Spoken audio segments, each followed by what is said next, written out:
The logistics station Rever 9 did not rotate. It simply hung, inert, a floating architectural miscalculation against the black field of the Synthera zone.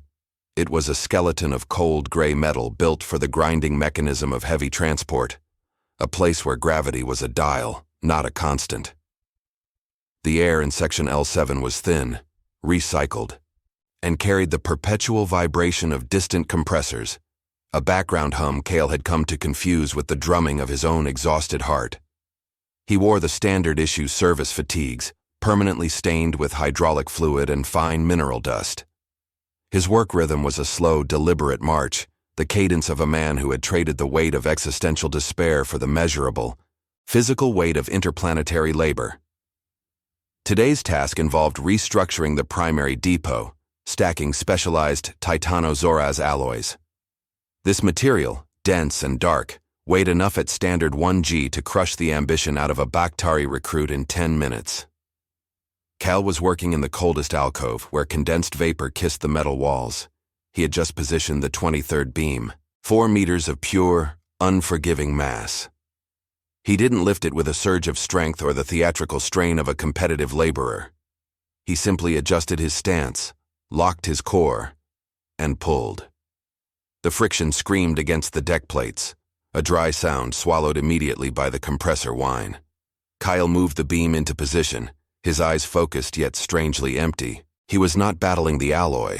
He was in a silent negotiation with inertia. Kyle had discovered that absolute physical difficulty, provided it was repetitive, was infinitely preferable to mental complexity. Exhaustion was a cheap, effective anesthetic against vanity and self-doubt.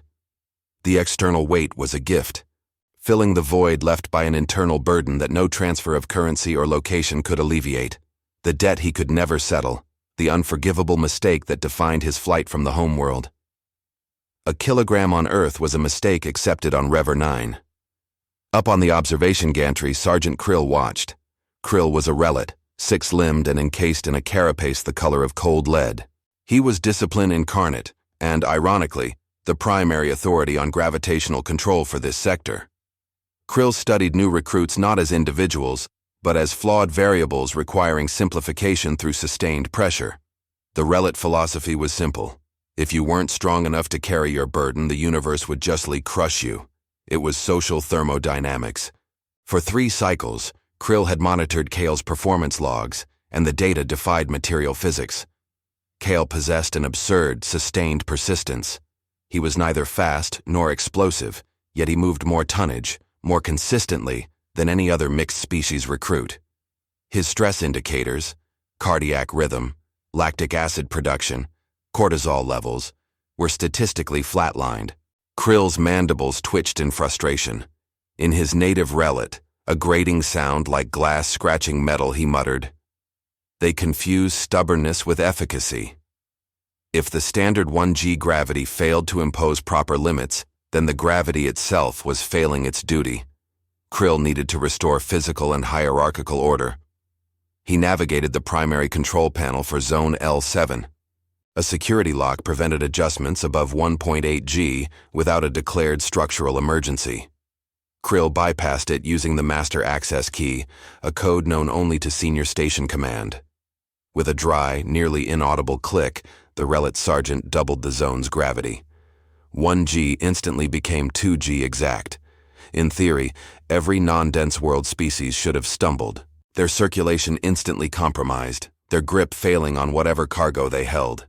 The change was seismic in engineering terms, a 42nd percentile risk event. For Kale, the metal deck under his service boots abruptly bit harder.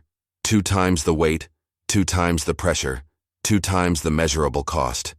He was halfway through dragging the 24th beam of Titanozoraz. His body registered the change not as a shock, but as the expected natural intensification of a task that was already defined by its unbearable nature.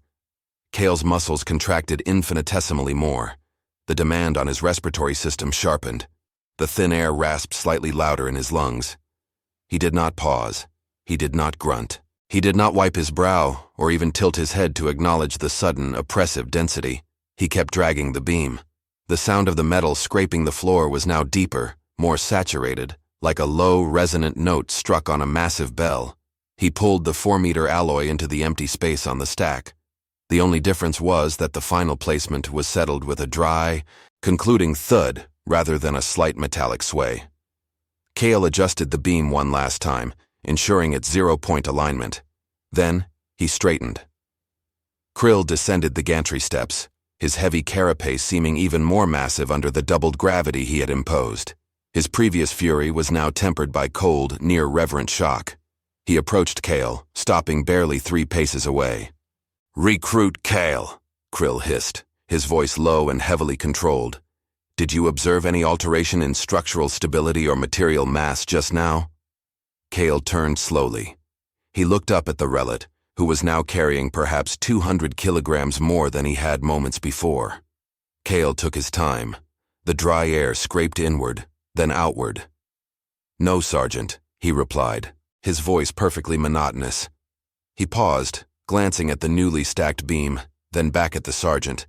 He was searching for the precise phrase that would terminate this interaction without extending the conversation, the minimum viable output.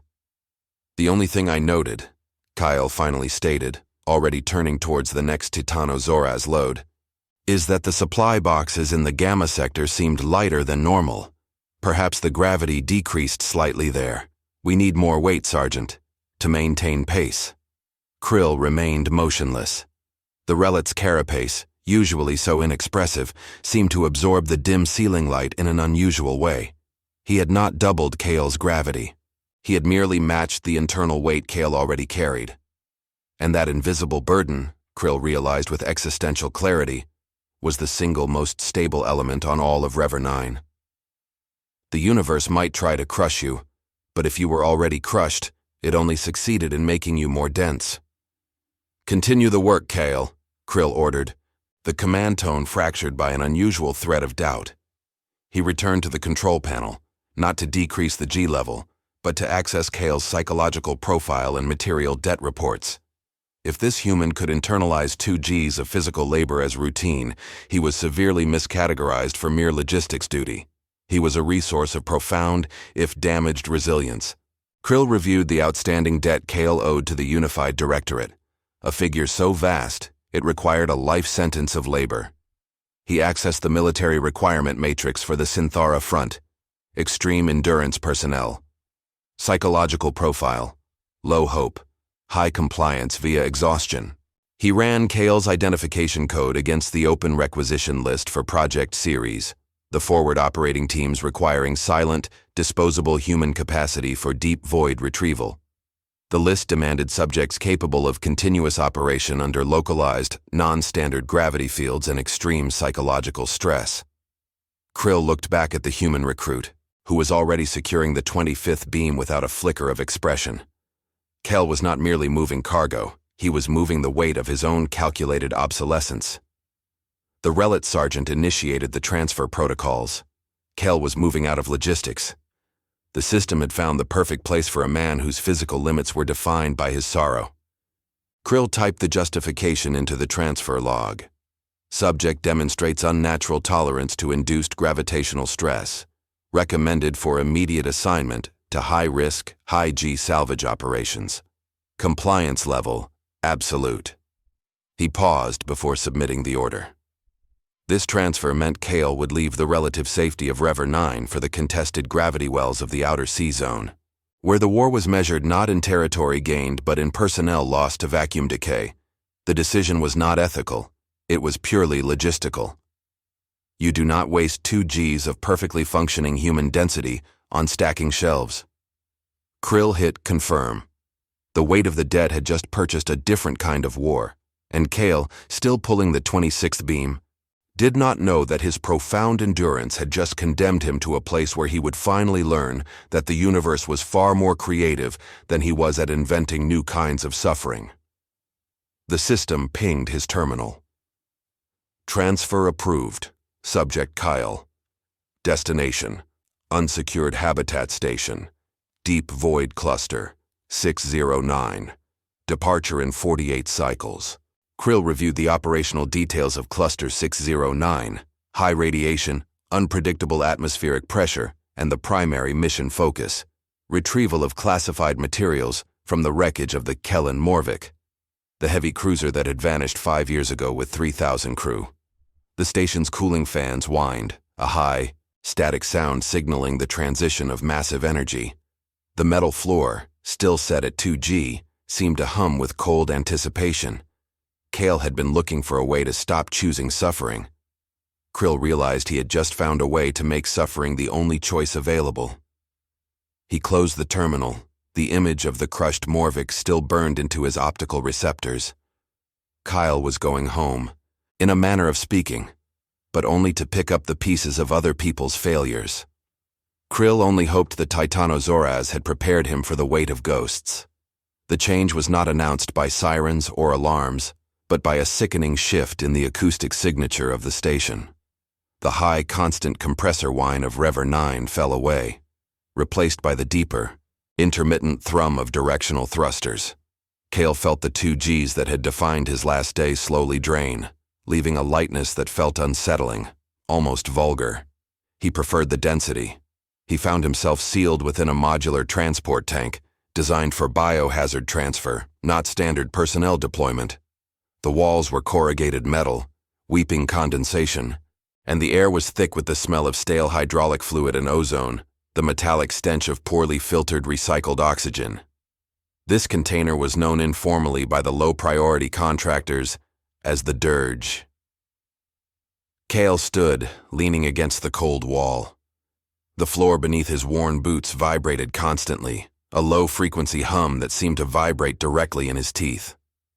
He felt a different kind of pressure now, not external force, but the sharp internal strain of anticipation, a sensation he had carefully avoided for 3 years. A flat, cheap data slate, encased in gray plastic, flashed green on the wall panel. His transfer packet. He reached for it. For the first time since he had arrived on Rever 9, Kale's hands betrayed him. They held the slate, but the muscles twitched with a microscopic involuntary tremor, the physical manifestation of mental resistance. The 2Gs had been honest work. This, he knew, was something far worse. He activated the slate. The screen glowed an institutional blue. Communication Logistic Transfer. Manifest 5301B.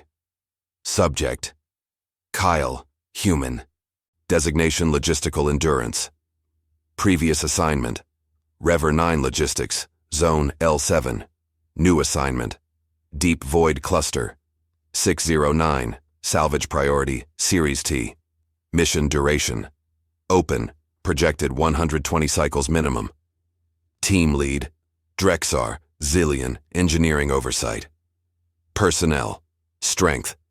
Confined team of 4. Kale scrolled past the technical specifications, the navigation charts, and the endless bureaucratic jargon about asset retrieval quotas. He stopped at the team roster. Drexar, the Zillion lead, was notorious for 2 things: an uncompromising adherence to budget codes and a known propensity for leaving behind personnel who complicated the manifest. The other 2 recruits listed were equally telling. One was designated ex-pilot, mental instability warning. The other, administrative error, mandatory placement. It was not a team, it was a disposal unit.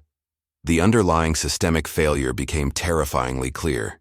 They were not being sent to recover anything valuable in the traditional sense, save for the classified data drives. They were being sent to absorb the inevitable attrition cost of operating in an unsecured, high-radiation zone, a mission deemed too risky for valuable, easily replaced combat assets. Kale's extreme endurance was his currency, and the system had just purchased him for the hardest, dirtiest job available. His life sentence of labor had upgraded to a probable death sentence of salvage. He looked again at the mission objective summary. Retrieval of classified black box drives from the wreckage of the heavy cruiser, Kellen Morvik. The Kellen Morvik. The name was a ghost story whispered across the logistics hubs. 3,000 lives vanished in a flash of unexplained energy 5 years prior, deep in the C-zone border, the largest single loss of human life in the preceding decade of conflict. Kyle closed his eyes, leaning his head against the cold metal. He remembered the smell of earth, not the ozone and hydraulic fluid of the tank, but the rare, humid sweetness of synthetic rain hitting the pavement outside the processing center, where he had signed away his life. A debt note slid across the wet table. He had signed it, looking past the legal drone, focused only on the framed photograph tucked into the corner of the desk, a laughing woman, Silma North. He had to leave before he took her down with him. That had been the bargain, physical pain for the oblivion of responsibility. But now, they were asking him to bear the responsibility of 3,000 dead men, women, and aliens. He scrolled to the operational hazards.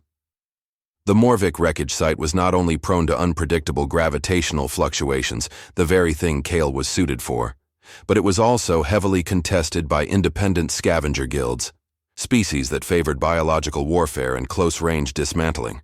They were fighting ghosts and predators. A scratchy voice, thick with Zillian accent, cut through the comm speaker mounted above the slate. Kale, report status. We are hitting the jump gate in T-80 cycles. Ensure your environmental seals are functional. We are not stopping for structural integrity failure. Acknowledged, Drexar, Kale replied, his voice still low, still perfectly monotonous. He looked back at the data slate, scrolling to the final. Hidden addendum.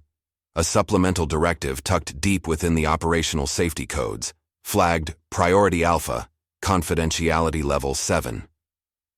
Addendum.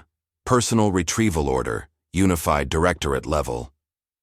Despite primary objective focusing on data retrieval, High Command mandate requires the retrieval of all recognizable remains designated ID, CPT KM 3000. Captain Kellen Morvik. Failure to secure this singular asset is deemed a critical, mission-compromising failure, overriding all other concerns, including the security of black box data. Kale stared at the screen. The entire high-risk mission, risking 4 expendable lives against a hostile environment and enemy guilds, was primarily justified by political theater. The Directorate did not want the data. They wanted the corpse of a celebrated captain. They needed to control the narrative of the Morvik's failure, and a recovered body was an infinitely better public relations tool than encrypted data drives. This was not logistics.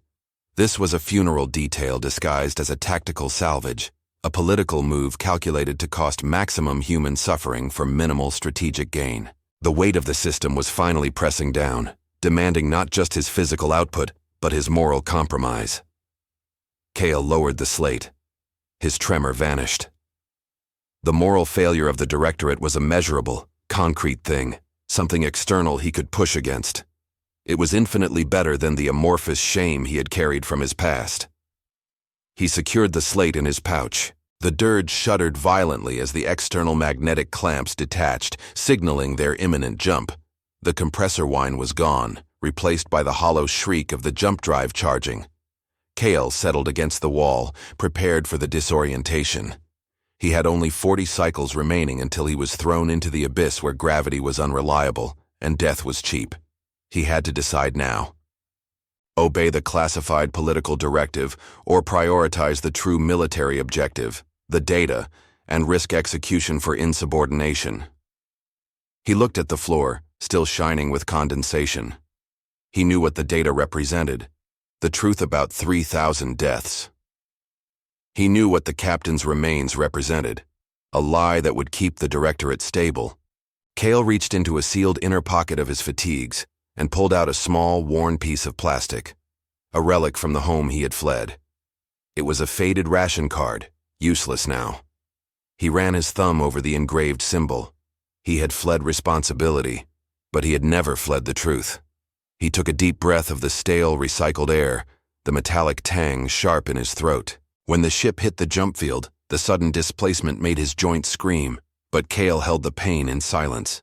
His only thought was the captain's body, 5 years in the void, waiting to be politicized. The weight of the alloy had prepared him for gravity. The weight of the debt had prepared him for despair. But neither had prepared him for the horrifying simplicity of this choice. Salvage the lie, or die trying to secure the truth. He would prioritize the data. He was already condemned. He might as well choose the manner of his sentencing. His new mission was not retrieval, but defiance. The sudden displacement of the jump field hammered Kale's joints, a physical protest against the instantaneous folding of space. But he held the pain in silence. Defiance, he knew, required immediate, measurable action, not mere emotional commitment. The 3 years of internalizing gravitational pressure had taught him one truth: never wait for the system to make the first move. The jump sequence ended with a violent metallic shudder. The high shriek of the drive fell away, replaced by the low, insistent groan of the dirge's hull reacting to the ambient radiation fields of Deep Void Cluster 609. The air in the tank instantly grew hotter, thick with the smell of scorched insulation and ozone. Cale pulled the data slate. The primary objective was the black box data core, located in the shattered bridge section, coded Alpha 35. The political objective, Captain Kellen Morvik's remains, was designated Beta 42, deep within the crew quarters aft section. The Directorate mandate demanded Beta 42 be prioritized, citing high strategic PR value. Kyle accessed the deployment manifest, running an overlay filter coded Logistical Efficiency Optimization. He knew the Zillion lead, Drexar, lived by budget compliance. Cale inserted a spurious energy consumption matrix indicating a 27% savings by approaching Alpha 35 first, claiming the gravimetric signature of the aft section, Beta 42, was too unstable for initial deployment. He masked the data override with 3 layers of standard non-controversial maintenance requests, thermal regulation checks, atmospheric cycling recalibration, and a request for 3 more units of high-tensile mooring line. He transmitted the modified manifest to Drexar's engineering console and waited, bracing for the inevitable systemic correction. The comm speaker crackled, the static electricity in the void bleeding into the signal. Cale, logistical override received. The estimated 5,000 credits reduction is noted. However, your gravimetric assessment of Beta 42 is flawed. The aft section is only predicted at 0.7 G fluctuation. Manageable. Drexar's voice, usually cold and precise, carried a thread of calculating irritation. I see your attempt, human. You prioritize data retrieval over mandated political assets. This is not defiance. Cale, it is incompetence or perhaps budgetary waste. Cale felt the familiar cold pressure on his stomach. He had miscalculated. Drexar hadn't just noticed the change, he had analyzed the why. Optimization failed, Drexar, Cale stated, his voice flat. He offered no apology, no justification. Indeed. And incompetence costs. Mission parameters are non-negotiable. The Zillion paused. But I appreciate the initiative to test system integrity. A learning moment. A loud whine immediately filled the dirge. It was the sound of concentrated energy being routed improperly. The metal walls of the transport tank glowed faintly red in one localized spot near Cale's shoulder. The air around him shimmered. Consider this a localized thermal penalty, Cale, Drexar stated, the Zillion enjoying the sterile cruelty of the moment. A surcharge for wasting my time with flawed calculations. Report to the main airlock immediately. We are breaching the hull near Beta 42. Kyle pushed off the wall, moving quickly away from the scorching heat blooming on the metal. The air was now thick with the chemical burn of melting paint. He checked his environmental suit's integrity. No immediate breach, but the external thermal regulators were spiking. His technical defiance had cost him 20% of his thermal capacity before the mission even began. The main airlock hissed open, revealing the rest of the salvage team. Drexar, the Zillion, was already suited, his movements efficient and utterly devoid of waste. Beside him stood the other 2 humans. Tarl, the ex-pilot, whose eyes darted constantly between the floor, the ceiling, and the distant, star-strewn void visible through the airlock viewport. Tarl's suit was patched and unofficial, clearly modified by salvaged parts. The final crew member, the administrative error, was a muscular woman named Ilara, who stared at Cale with undisguised contempt, holding a heavy-duty plasma cutter like a shield. This is the cluster, Drexar stated, gesturing to the viewport, where the Kellen Morvik lay scattered. It was not a single wreck, but a cloud of debris, 5 years of drift and orbital decay turning the hull into sharp, unrecognizable shrapnel the size of small stations. Gravity field is oscillating between 0.3 G and 1.5 G. We deploy now. Our window is short. The siege tightened instantly. The environment was the enemy here, backed by the certainty of external scavengers.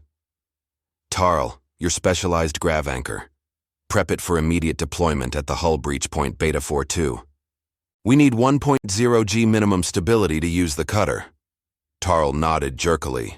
He was carrying a device Kale recognized as an unsanctioned, heavily modified Phase 1 grav stabilizer. This was the complicating element. It was non-standard, meaning it was more powerful than issued equipment, but almost certainly volatile. They exited the transport tank into the open void near the wreckage. Kale could feel the radiation spiking on his suit sensors. He immediately began setting heavy magnetic clamps onto the derelict hull, his augmented strength giving him traction against the wildly fluctuating gravity. One moment, his 500-kilogram pack was weightless. The next, it slammed him against the cold, jagged metal. Tarl positioned the unstable grav anchor, feeding heavy power conduits into the Morvik's secondary grid. The wreck is drawing too much residual energy, Drexar. Tarl's voice was shaky over the comms. The anchor is redlining. We need to throttle back the field projection. Negative, Drexar's voice was hard. We need the stability now. Push it to 1.3 G. Overload threshold is fine for a temporary deployment. Kale knew this was reckless. Overloading the Phase 1 anchor would create a massive energy surge, likely frying the internal dampeners and turning the device into a localized thermal bomb.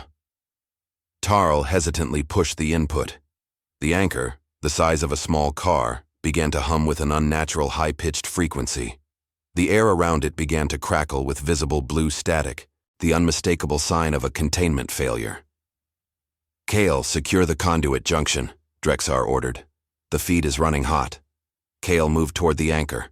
The gravimetric field flickered, jumping wildly from 1.3 G down to 0.2 G in a tenth of a second, then slamming back to 1.6 G.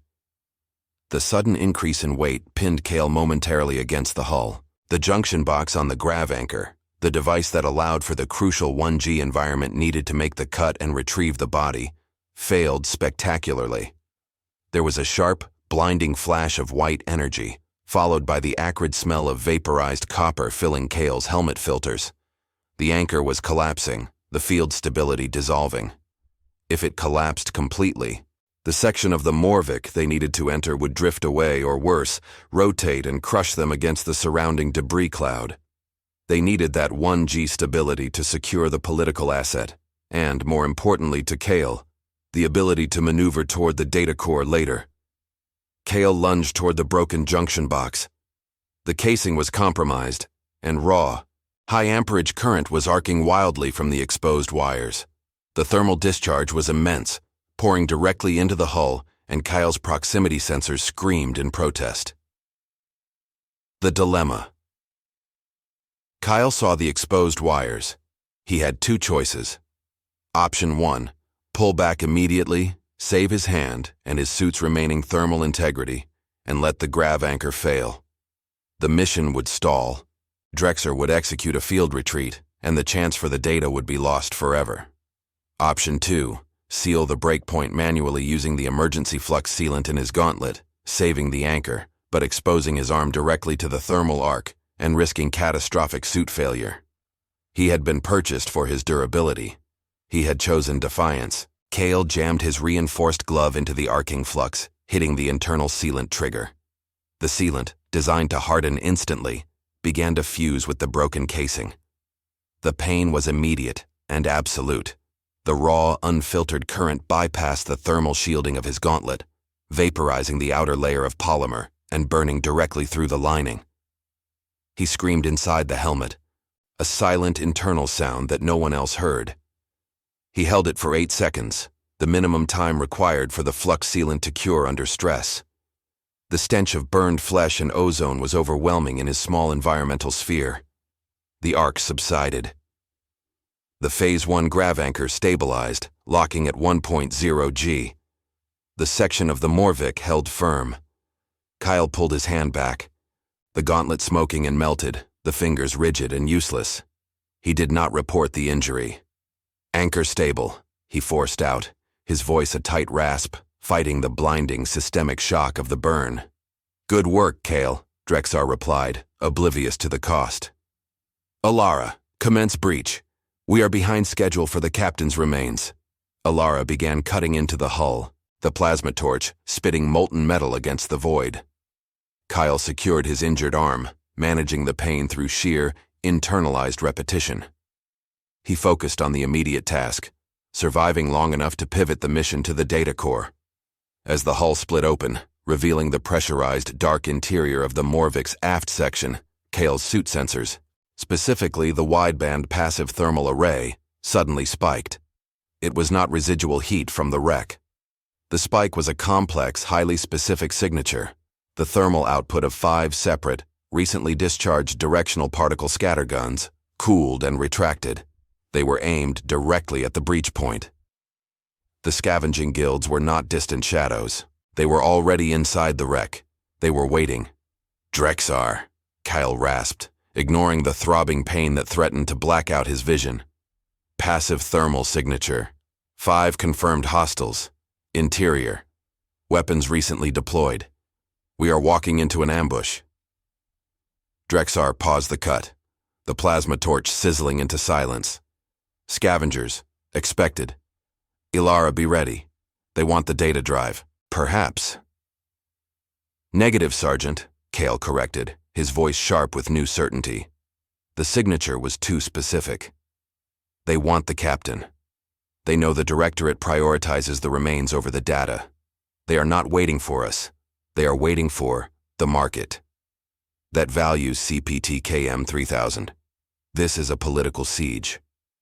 Before Drexar could respond, a sudden, blinding flash erupted 50 meters away, followed immediately by the sound of tearing metal, a vacuum decay breach, a silent, hostile communication. On Kale's injured arm, his emergency atmospheric seal indicator flickered red. The thermal burn had compromised the suit structure near the wrist. He was bleeding oxygen. He was trapped between a slow, systemic demise and 5 armed hostile scavengers waiting in the dark. Breach confirmed, Drexar stated, ignoring Kale's warning. We go in. Ilara, Kale, cover fire priority 1. Tarl, establish an external comm link. Kale looked through the freshly cut hole into the blackness of the wrecked cruiser. He was already paying the price of defiance, and the first payment was a crippled limb and a failing suit. His mission was no longer about retrieving the truth. It was about dying for it. The lights of the 5 internal scavenger suits flickered on in the darkness, geometric, cold, and predatory. They did not move.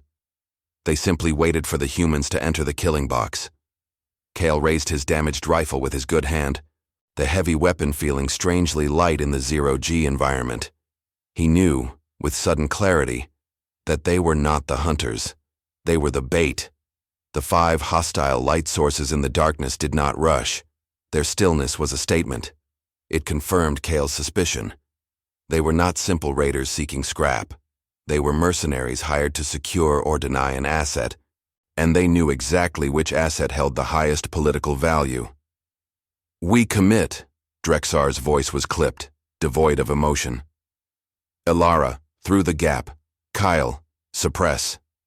Ilara, massive in her heavy assault suit, ignited her cutter and expanded the breach into a crude rectangle. Before she could transition, the interior lights of the scavengers flashed green, targeting lock, and 5 distinct streaks of particle fire erupted from the darkness. The energy bolts struck the edge of the breach, vaporizing the surrounding metal instantly, spitting molten fragments into the void.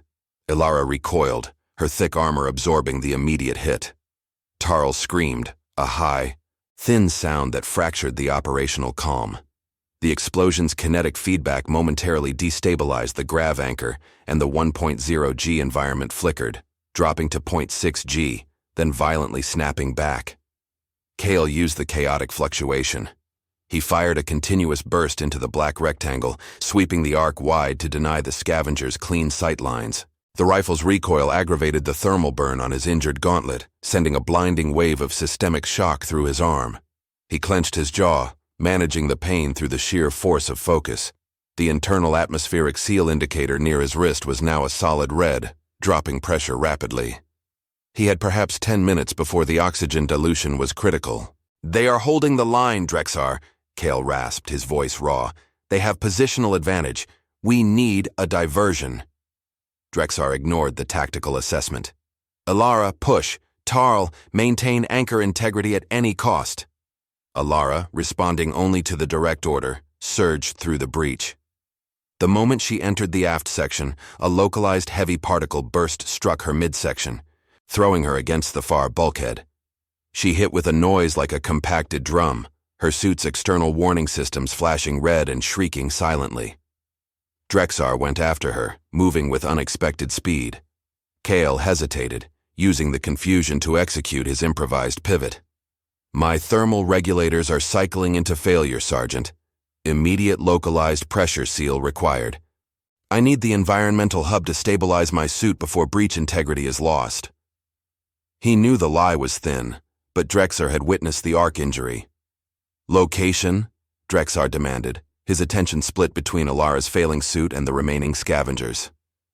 20 meters down, Sector 4 Alpha, Kale fabricated, pushing his location marker slightly past Beta 42, toward the general area of the data core. It's the only pressure-sealed hub near the crew quarters. If the suit fails, the grav anchor loses structural support. Drexar considered the variable. He needed Kale's brute strength to carry the captain's remains, but he needed the grav anchor more. "Understood. Stabilize, then assist Alara immediately. Do not exceed 10 minutes for cycling." Kale moved. The inside of the Kellen Morvik was a chamber of static decay. 5 years in the void had stripped the interior of color and warmth.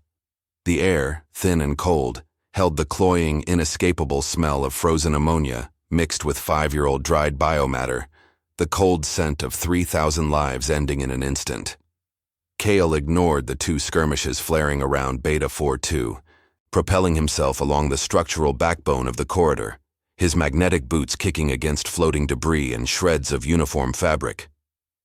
He passed the entrance to Beta 42, the crew quarters.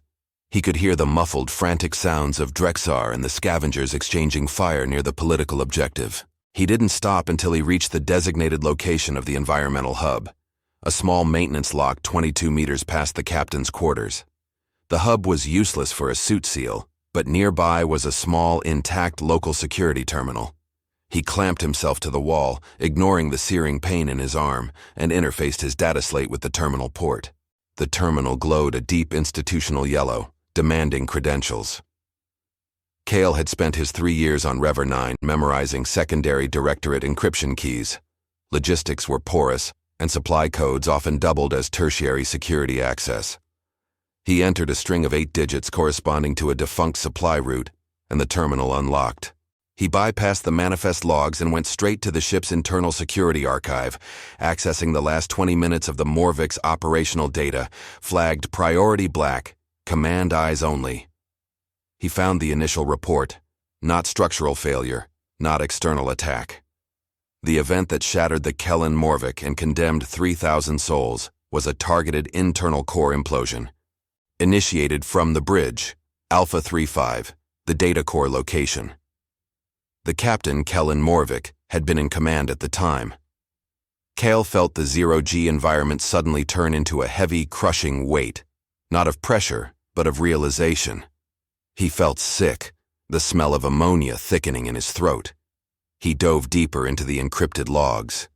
3 layers down, buried under false diagnostic reports, he found the truth. A 7-second audio transmission log, time-stamped 2 minutes before the core implosion. The voice was Captain Morvik's, calm, resolute, and exhausted. Directive received. Compliance confirmed.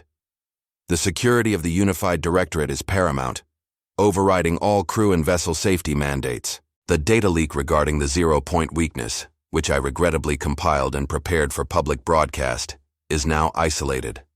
My public exposure of the political vulnerability has been neutralized by my confirmation of the counter-strategy. Morvik paused, a deep, rattling breath captured by the microphone. They cannot risk the information being disseminated. They cannot risk the panic. The Directorate has ordered the complete destruction of the Morvik to ensure the zero-point weakness remains confidential. 3,000 lives to buy tactical silence. I have activated the failsafe. My last action, ensuring the Directorate retains control. They will make me a hero or a warning. Either way, they keep their secret. The truth hammered Kyle with the force of 2 Gs instantly applied. The Morvik had not been lost to enemy action or budget cuts. Captain Kellen Morvik had been tasked by the highest levels of the Directorate to self-destruct his own ship and crew to prevent the public release of a strategic flaw he himself had uncovered. The Directorate had demanded the ultimate sacrifice. The murder of his own command, justified by the philosophy of necessary civilizational survival. They wanted the body, Beta 4-2, not just for a PR narrative of heroic loss. They needed it to ensure that the captain's final words, where he confirmed his compliance and neutralized his own information leak, could be retrieved and manipulated. Morvik's body was evidence of Directorate control, a political object designed to rewrite a mass atrocity as a sovereign decision. Kale's vision swam. The external noise, the particle fire, Drexar's furious Zillion shouting, faded into a distant drone. The philosophical horror outweighed the physical pain. This was not war. This was pure clinical sociopathy disguised as governance. The heavy cruiser had been a scapegoat. The dilemma was absolute. If Kale secured the black box data, Alpha 3-5, he would possess the evidence of the atrocity and the details of the Directorate's strategic zero-point weakness. Disseminating that information would expose the Directorate's monstrous act, but simultaneously invite galactic powers to exploit the fatal structural vulnerability, potentially leading to the death of billions in a subsequent war. If he secured the body, Beta 4-2, he would uphold the lie, allowing the Directorate to control the narrative, which might prevent immediate strategic collapse. He stared at the screen, at the record of 3,000 unnecessary deaths. He had fled his own minor crime on Earth because of the weight of guilt. Morvik's guilt, however necessary he believed it to be, was on an apocalyptic scale. Kale could not stand here and choose the preservation of the system that demanded this kind of sacrifice. The strategic weakness was a complex, 5-year problem. The moral atrocity was immediate. Kyle accessed the ship's engineering interface. He set a charge override on the Morvik's secondary plasma containment system located adjacent to the crew quarters, Beta 4-2. The charge was low yield, designed not for obliteration, but for incineration, just enough to turn organic matter and sensitive electronics into unusable carbon dust. He calculated the detonation timer, 5 minutes, enough time for him to reach the bridge section. He would secure the truth, Alpha 3-5, and eliminate the political lie, Beta 4-2, simultaneously. The scavengers, the Directorate, and the narrative would all lose their prize. He cut the data connection, the terminal going dark. The systemic shock of the burn on his arm was returning, but now it was overshadowed by adrenaline and purpose. Drexar, emergency update. Kale's voice cut through the comms cold and hard. Beta 4-2 location is structurally compromised. Immediate risk of environmental collapse due to 5 years of radiation decay. Abandon retrieval. A pause. Then Drexar's voice, sharp with confusion and fury. Define compromised human. We have neutralized 3 hostiles. Alara is stabilizing. We are seconds from the captain's position. Compromised means Beta 4-2 is currently being incinerated, Kale stated, moving rapidly back towards the breach point. My secondary thermal assessment indicates catastrophic material instability. I have initiated localized burn protocol to contain the risk. Repeat, the captain's remains are a loss. A sound of pure crystalline rage came over the comms. Kale, you insolent human waste! You destroyed the primary asset? Tarl, detonate the grav anchor immediately. Kill the human. Kale felt the localized gravity field vanish instantly. He was thrown into 0G, spinning violently as the anchor's power surge detonated behind him, rupturing the hull around Beta 4-2 with a massive, focused blast. The scavengers and Drexar's crew were instantly engulfed by the explosion. Kale used the sudden change in environment to launch himself toward the deeper recesses of the wreck, toward the bridge, Alpha 35. He was flying blind through a cascade of debris and internal pressure leaks. The price of his choice was absolute isolation. He had traded his debt for defiance, and defiance had just cost him his only allies. He crashed hard into a dark junction box, his breath knocked out of him. He looked down at his functional hand. It was holding the data slate containing Morvik's final confession. The truth. The scavengers were not the only ones denied their prize. The explosion had ripped through the aft section, but it had also triggered a secondary catastrophic systems failure across the whole wreckage. The power grid of the Kellen Morvik was collapsing. On his internal suit monitor, a new alert flashed red. Core decay, accelerated. Estimated hull fragmentation in 300 cycles. Kale had not contained the situation. By destroying the body, he had triggered the ship's final systemic collapse. He had 5 minutes until the entire wreck and the data core would be rendered into non-recoverable dust. He heard Tarl's broken voice, weeping over the comms, cutting in and out of the static. Kale, the anchor, you broke it. Drexar is dead. They're coming for us. The big ones are coming. Kale checked his wideband thermal array one last time. It wasn't the 5 scavengers or Drexar.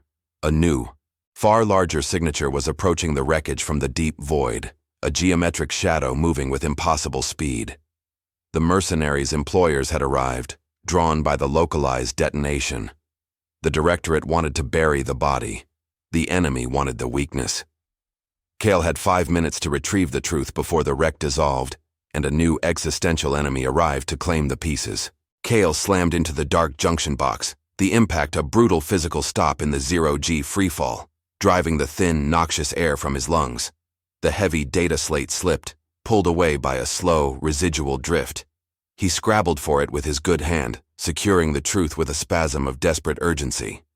His chest felt compressed, the thrumming pain from his burned arm now synchronized with the seismic instability of the collapsing Morvik. Tarl's weeping voice, "The big ones are coming," was the last sound from his former allies. The detonation of the grav anchor had indeed killed Drexar and scattered the internal scavengers, but it had also guaranteed Kale's complete isolation. He was a singularity of failure, injured, alone, and trapped on a dying ship accelerating toward obliteration, pursued by an unknown, massive signature that approached from the deep void. He clung to the junction box, his internal alarm screaming 300 cycles, 5 minutes, until the wreck fragmented. The geometric shadow on his thermal array was close enough now to resolve into a distinct massive kinetic shape. A heavy interceptor, designed for quick, brutal asset denial. It was not Directorate. It was an enemy faction, sent to clean the table. They were coming for the 0-point weakness data, which Kale had not yet secured. He was pinned in the corridor between 2 opposing crushing forces, the physical collapse of the Morvik and the external threat of the approaching interceptor. Kale slid his body along the metal spine of the corridor, propelling himself toward the bridge section, Alpha 35. The environment was pure electrical paranoia now. Every remaining light flickered with terminal urgency, casting harsh, strobing shadows that made the debris field dance. Residual power surges zapped across exposed conduits, filling the recycled air with the razor tang of ozone. He reached a narrow vertical access shaft leading upward. He had to climb. He clamped the data slate to his chest plate and began pulling himself up with his left arm, the burned right arm hanging uselessly, a dead weight in the 0G. Every flex of his left tricep sent a jolt of sympathetic phantom pain across his incapacitated limb, a constant, low-grade torture. He felt the cold sweat beneath his helmet, the fatigue industrial and absolute. The 3 years on Rever 9 had prepared him for heavy weight, but they had not prepared him for this corrosive combination of speed, exhaustion, and moral dread. Morvik chose the lesser collapse, Kyle thought, his breath coming in strained, shallow bursts. I chose the greater. He had destroyed the captain's body, not because it was tactically sound, but because he could not bear the idea of the Directorate successfully manipulating such pure, horrific evidence of human sociopathy. He had valued moral purity over strategic sense. By eliminating the political objective, he had merely escalated the mission's risk, drawing the attention of the ultimate antagonists, The forces that understood the 0-point weakness and intended to exploit it. He was not a hero. He was an impulsive, self-condemned fool. He admitted it now, in the silent buzzing enclosure of his helmet. He had fled Earth 3 years ago because he had believed himself fundamentally incapable of making the hard, necessary choices required for survival. He had sought the numbness of physical exhaustion, the cleansing anonymity of the deep void. And here, at the literal end of the line, when confronted with the vast galactic consequences of a political atrocity, he had failed again. He had panicked. He had chosen vengeance over logic. His guilt, the old familiar weight, returned with the force of 2 Gs, pressing his stomach into the cold knot of failure. He should have used the 5 minutes to find Tarl and Alara, to secure an escape vector. Instead, he had focused only on the philosophical erasure of the Directorate's lie.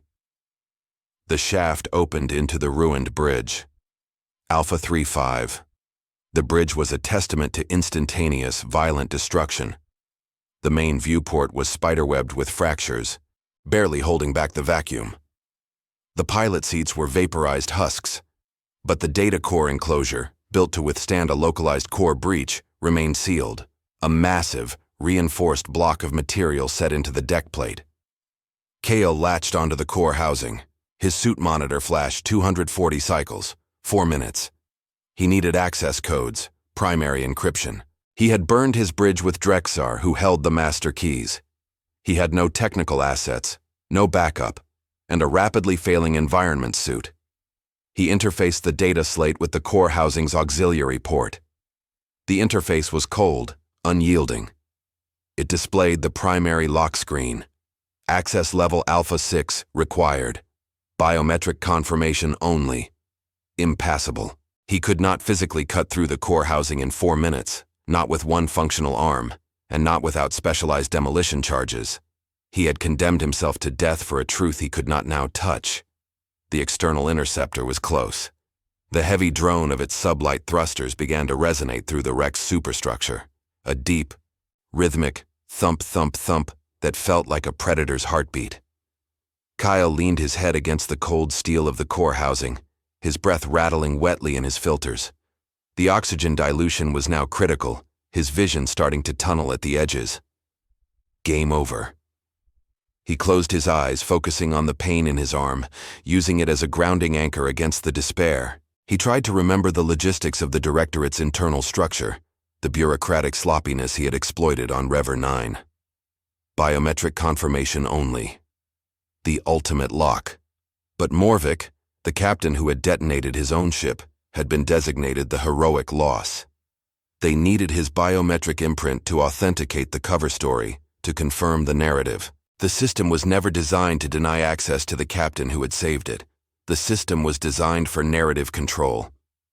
Kale scrolled rapidly through the Directorate's internal manifest, past the political mandate, past the tactical jargon, and deep into the obsolete pre-war logistical protocols.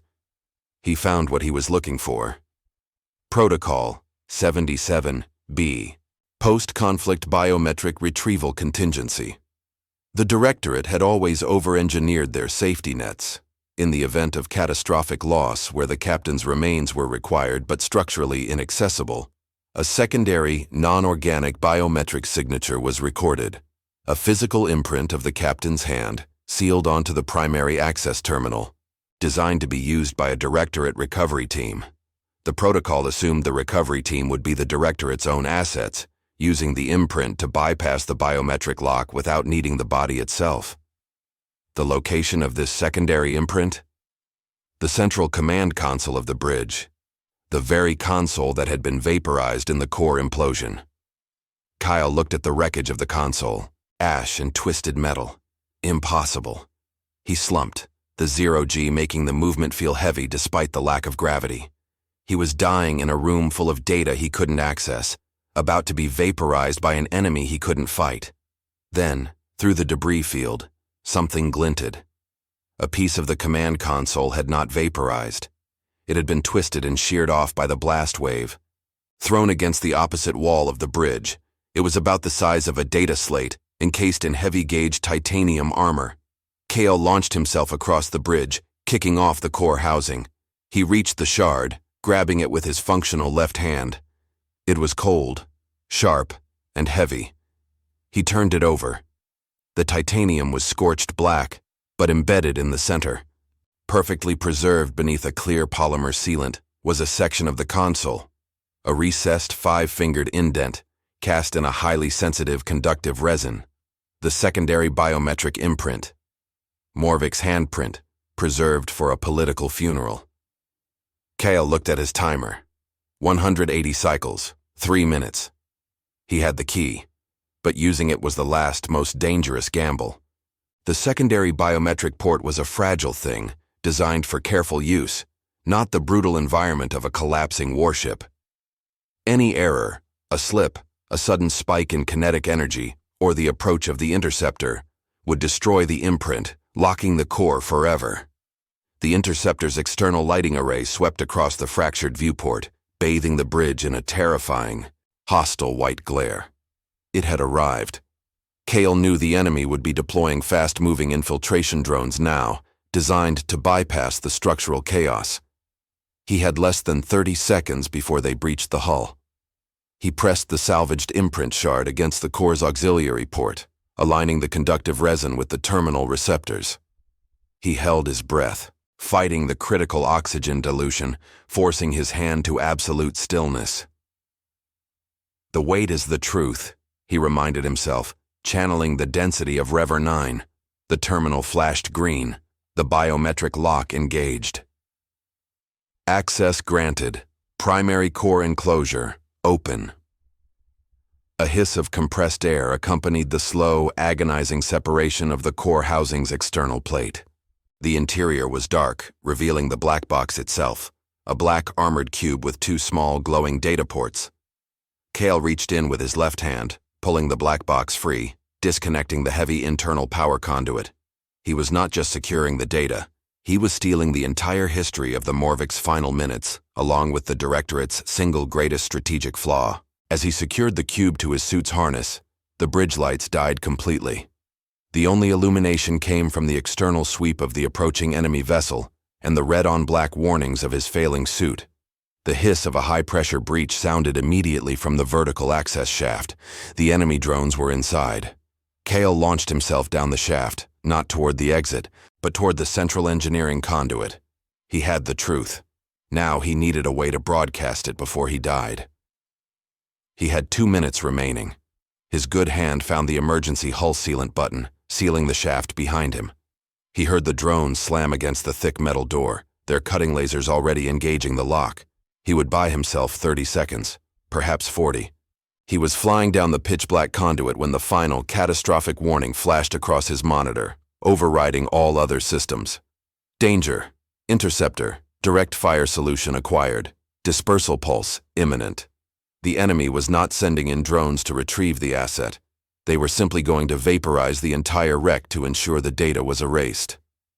Kyle had seconds, not minutes. He reached the central power junction, the heavy cube of the black box warm against his chest. He grabbed a massive exposed cable, thick as his thigh, designed to route emergency power to the communication array. He had to interface the black box with the cable, routing the full data stream through the Morvik's dead emergency comms one final time. It was a suicide transmission. The energy surge would kill him, but it would launch the data far enough into the void to be intercepted. He gripped the 2 exposed wires of the conduit. He had to cross them, using the black box as the circuit. Kale stared at the black cube, at the weight of the 0-point weakness, the 3,000 deaths, and his own moral certainty. He had nothing left to lose. He pressed the cube against the arcing wires. The moment the contact engaged, the entire core surged with blinding, lethal white light. The force of the electrical discharge hammered Kyle's body, forcing a silent internal scream of absolute, unendurable agony. His suit shields buckled instantly. The final transmission sequence began, and through the light and the pain, he heard the single, deafening sound of the interceptor's dispersal pulse impacting the Kellen Morvik's hull. Before we proceed, log your entry. Which country, or planet, are you watching from right now? The commander is tracking every active signal. The surge hit him like the hammer of a forge. Kyle's left hand, fused rigidly to the thick power line and the black box, felt every volt, every lethal, blinding arc of current designed to power a warship's primary array. The interior of the engineering conduit flashed incandescent white, a localized sun that burned through the thermal insulation of his suit harness. The scream was silent, swallowed by the immediate failure of his helmet filters. His body became the final, desperate circuit closure, shunting the raw data stream through the Morvik's dying emergency comms. At the exact moment of peak agony, the interceptor's dispersal pulse arrived. The sound was not an explosion, but a terminal, overwhelming compression. The wave of kinetic obliteration struck the Kellen Morvik not to scatter it, but to reduce its structural integrity to powder. The immense mass of the ship twisted instantaneously, shearing bulkheads and ripping out the internal conduits. Kyle felt his body slammed against the conduit walls by the inertial forces of the collapsing hull, the electric current already seizing his muscle tissue into solid, unbearable knots. He was thrown into the void of the conduit, tumbling in a cloud of superheated steam and pulverized titanium. The power line snapped, the final act of the lethal surge ripping the skin from his palm, leaving a black, cauterized wound. His vision tunneled into a red haze. The black box, having discharged its full encrypted memory through the insane broadcast, flashed a single triumphant green indicator. Transmission complete. Then, the armored cube cracked down its spine, smoking, its purpose exhausted. Before Kale could register the success, the counter system struck.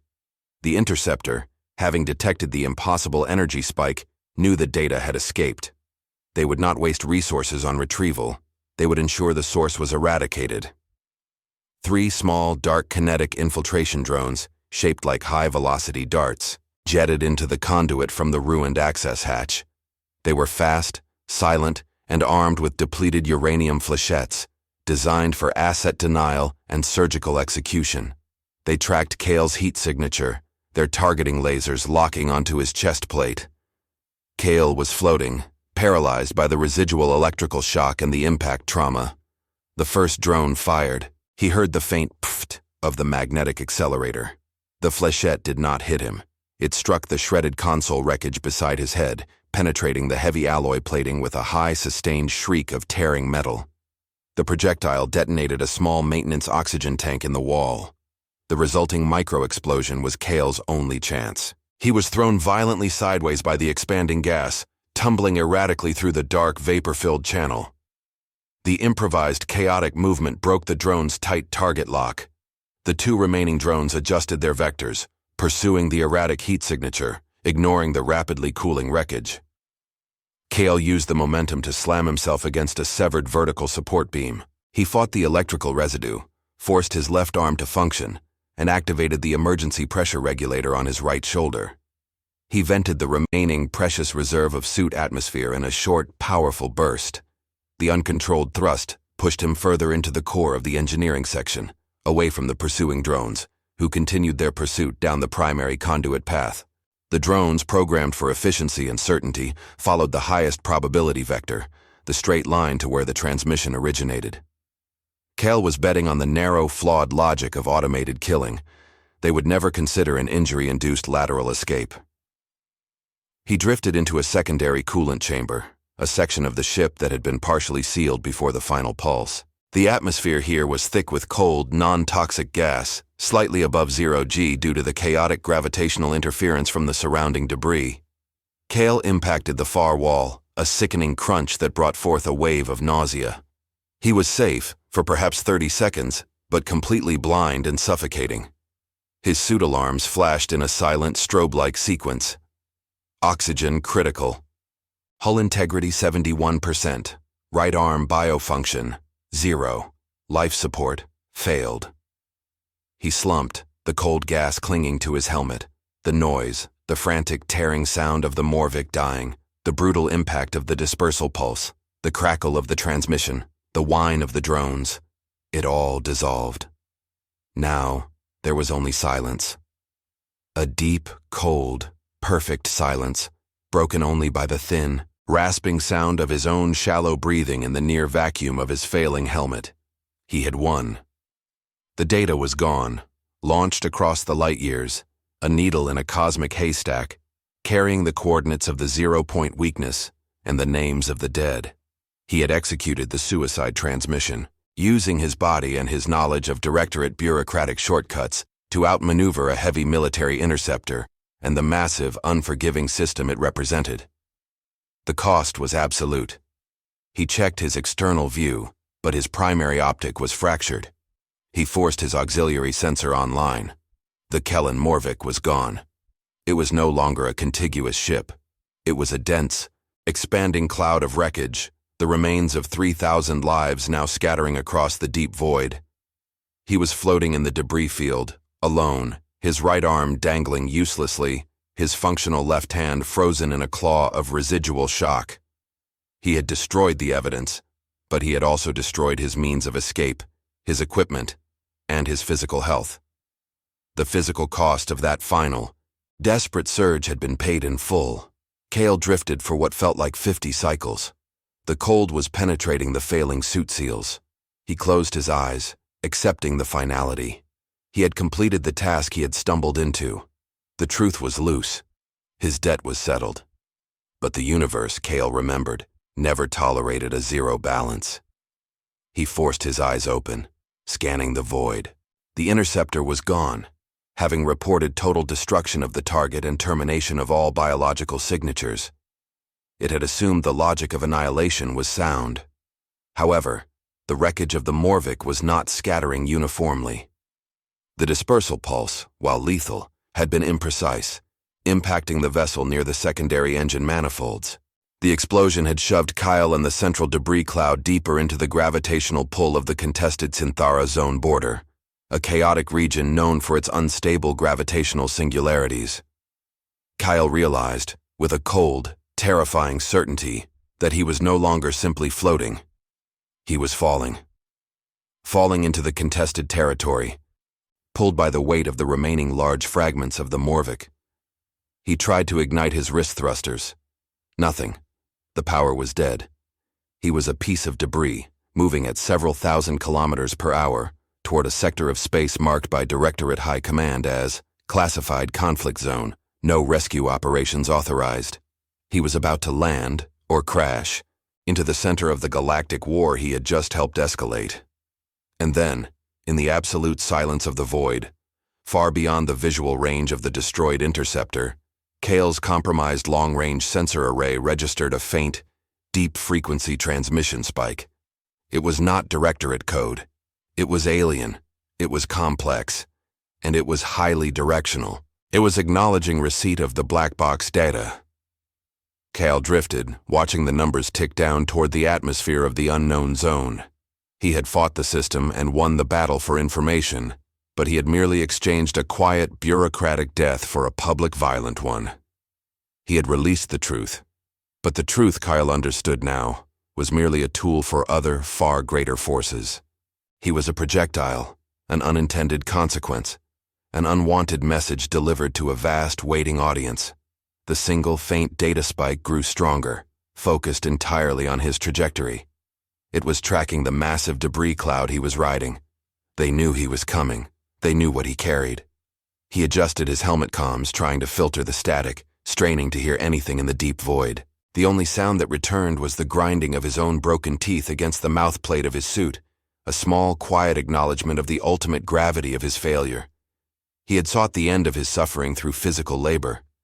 He had found, instead, the beginning of the entire galaxy's war. The silence was not empty. It was pressurized.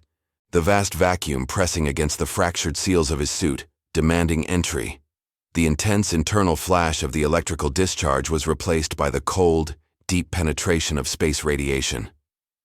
Kyle felt his body stabilize, not because his life support was restored, but because the immediate violence had ceased, giving way to the slow, methodical decay of his systems. He was pinned against a large, warped section of the Morvik's primary structural skeleton, a massive fragment that had retained enough cohesion to act as an anchor, and now, a coffin. His auxiliary sensor flickered, painting the debris field in sickly greens and reds. 3,000 crew were now represented by 3,000 individual trajectories. scattering like iron filings from a dead magnet. They were gone. He was still here, an accidental survivor. Cale fought the nausea and the involuntary spasms in his left hand, the clawed fingers still imprinted with the phantom feel of the high-voltage cable. His right arm, immobilized, felt alien, a dead weight strapped to his torso. The pain was secondary now, a low, constant hum beneath the greater existential dread of inertia. He checked his trajectory projections. He was falling fast, caught in the combined asymmetrical gravitational flux of the debris and the Synthera Zone's stellar remnants. The projected impact was 1 hour and 11 minutes. The destination was a gas giant's upper atmosphere, swirling with unaligned military signatures. The truth had been successfully broadcast, but the truth was never a weapon, it was only ammunition. The incoming transmission spike, which had confirmed receipt of the black box data, was no longer merely acknowledging him. It was calculating. The signal, originating from deep within the contested sector, adjusted its frequency, shifting from a pure data acknowledgement to a pulsed beacon. They were using his falling, damaged body as a homing device, tracking the gravity signature of the large debris cloud he was riding. Cale realized the profound, bitter irony. He had successfully evaded the Directorate's bureaucratic death, the life of crushing, monotonous labor on Rever 9. He had escaped the high-G debt repayment. He had done so by performing an act of explosive self-destruction. But the universe, designed by cold, indifferent physics, demanded that mass be conserved. His sacrifice had not resulted in freedom or oblivion. It had resulted in a transfer of ownership. He was not a rogue agent or a revolutionary martyr. He was a piece of classified material in transit, moving from one oppressive system to another. He closed his eyes against the strobe of the critical warnings. He remembered the work floor of Rever 9, the thin, recycled air, the constant low vibration of distant compressors that he had mistaken for his own exhausted heart. He remembered pulling the Titanozoraz alloy, focusing only on the measured, accepted mistake of 2 Gs. That density, that profound physical tolerance he had cultivated, it had saved his life, allowing him to endure the electrical surge and the kinetic blast. But that same density, the heavy mass he represented, made him a priority retrieval target. He had failed to become insignificant. His resilience had condemned him. He was falling toward a species, alien or rogue human, that now possessed the critical data on the 0-point weakness, and they needed the only known survivor, the man who knew the context, the logistics, and the Directorate's vulnerabilities. They didn't need Kyle. They needed the resource-coded Kyle. The high-G debt had been cleared, but he was now accumulating a new, philosophical debt to a hostile unknown. A sudden, sharp shudder ran through the metallic fragment he clung to. The proximity alert on his auxiliary sensor flared. A massive, non-signature vessel had emerged from the atmosphere of the gas giant below, deploying a wide magnetic grappling array. The transmission spike intensified, confirming the intent. Non-violent capture. He felt the slowing inertia, the deceleration pulling at his injured joints. They were catching him, neatly and efficiently. The debris field was being stabilized, contained, harvested. The remnants of 3,000 souls, and one human defined by the weight of his errors, were being pulled into the operational maw of a waiting enemy. Kyle tried to move his left hand one last time, to find some tool, some piece of shrapnel to use against the transparent viewport of his helmet, to terminate the transaction before delivery. The electrical residue held him fast. His fingers simply twitched, useless. The exterior view of the rescue capture vessel was not one of shining heroism or menacing dread. It was functional, gray, massive. It was a logistics platform, designed for hauling heavy loads under non-standard conditions. The same cold, efficient logic that had governed Krill on Rever 9. As the vessel's shadow enveloped him, blocking the distant, cold starlight, Cale felt the internal pressure of his failing suit equalizing with the external atmosphere of the retrieval bay. The mechanical, rasping sound of his own breathing, previously the loudest noise in the universe, began to fade. He was no longer dragging the alloy beams. The gravity of the cosmos was dragging him. The cold, mechanical thud of the Titanozoraz settling into place on Rever 9, was replaced by the silent, final thud of his own body being reclaimed by the war machine. The ultimate, unforgivable mistake, he realized, was believing that he could ever settle the account. His existence had begun with the imposition of debt and weight. It would end as cargo, transferred, consumed, and redefined by forces larger than himself. He had carried his 2 Gs of personal suffering only to discover that the galaxy's gravity was infinitely deeper. He had escaped logistics duty only to become the ultimate logistical failure, a resource that could not be efficiently destroyed. Kale accepted the final inertia.